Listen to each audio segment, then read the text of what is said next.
Button دبائیے، جائیے اور بتائیے ان لوگوں کو کہ ہم میں سیاسی شعور ہے، ہم اپنی جماعت کو مضبوط کرنا چاہتے ہیں۔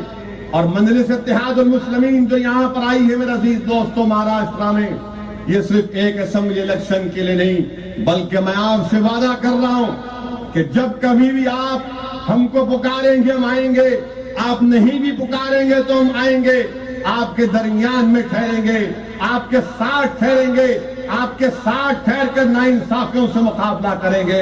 ہم یہاں پر آئے ہیں تو جانے کے لیے نہیں آئے، بلکہ یہاں پر آئے ہیں تو اپنی جماعت کو مضبوط کرنے کے لیے آئے ہیں۔ میری آپ تمام سے ادباً گزارش ہے کہ مجلس اتحاد المسلمین کو مضبوط کر کے اپنے اتحاد اور سیاسی شعور کا ثبوت دیجیے، کیونکہ مجھے ایک اور جلسے میں بھی جانا ہے اور جلسے کا پرمیشن 8:30 بجے تک دیا گیا ہے۔ اس لیے آپ تمام سے پھر اپیل کر رہا ہوں کہ اپنی جماعت کو، اپنی آواز کو کامیاب کریے اپنے اتحاد کی طاقت اور قوت کے بلبوتے پر۔ شکریہ، اللہ حافظ۔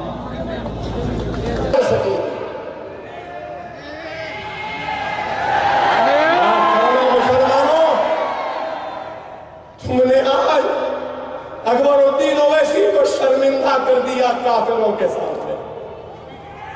ارے میں تو سمجھ رہا تھا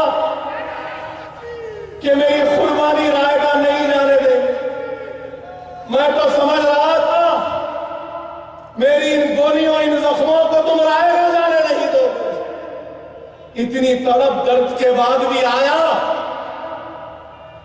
سرکار کی محبت میں، تمہاری محبت میں، پھر بھی تمہارے پاس آمین کہنے کی طاقت نہیں ہوں گے اس نظارے کو دیکھ کر۔ اکبر اویسی تو بس ایک دیوانے کی طرح ہے، آتا ہے، چیختا ہے، پکارتا ہے، چلاتا ہے، آپ مزے لیتے ہیں، گھر چلے جاتے ہیں۔ کہ ہم کو اپنی عصمت کا لٹنا گوارا تھا، آبرو کا لٹنا گوارا تھا، بستیوں کا جلنا گوارا تھا، ہمارا آبادیوں کی خاک کی ڈھیر میں تبدیل ہونا گوارا تھا، کیونکہ ہماری نظر میں عزت، عصمت، آبادی، دولت، عزت، شہرت سے بڑھ کر اگر کچھ ہے تو وہ ایمان ہے۔ ہم نے سب کچھ لٹایا لیکن اپنے ایمان کو لٹنے نہیں دیا۔ جب بھی ہندوستان میں جذبہ آ جائے گا ایمان کے حفاظت کا، تو خدا کی قسم موڈی، اما بھارتی، واجپئی، اڈوانی سب مسلمانوں کی چوکھٹوں پہ سر جھکائے کھڑے رہ جائیں گے۔ ایمان کو بچاؤ، ایمان کو لٹنے نہ دو۔ ایمان سب سے بڑی دولت ہے، اور ایمان نماز، روزے سے ہوتا ہے، زکوٰۃ سے ہوتا ہے، یتیموں کی کفالت سے ہوتا ہے، مظلوموں۔ ایمان کی حفاظت اللہ کو منانے سے ہوگا۔ مساجدوں کو آباد کرو، نوجوانوں، مساجدوں کو آباد کرو۔ میں یہ کہوں گا کہ اس جلسے کی کامیابی اس سے ہوگی اگر اس مجمع میں سے اگر ایک بھی بے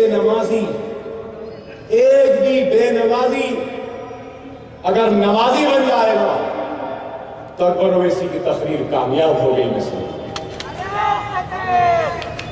تم عاشق رسول ہو، سرکار کی میلاد منا رہے ہو، تو یہ میلاد شریف میں طے کر لو کہ اب ہم نمازی بن جائیں گے، اب ہم نمازی بن جائیں گے، ہم مساجدوں کو آباد کریں گے، ہم ظلم نہیں کریں گے، ہم شراب کو، زنا کو، حرام کاری کو ترک کریں گے، اور اپنے گھروں میں ایمان کی دولت سے مالا مال کریں گے، اور اپنائی سے جلائیں گے، چلائیں گے۔ یہی پیغام ہے، یہی میرے تقریر کا پیغام ہے۔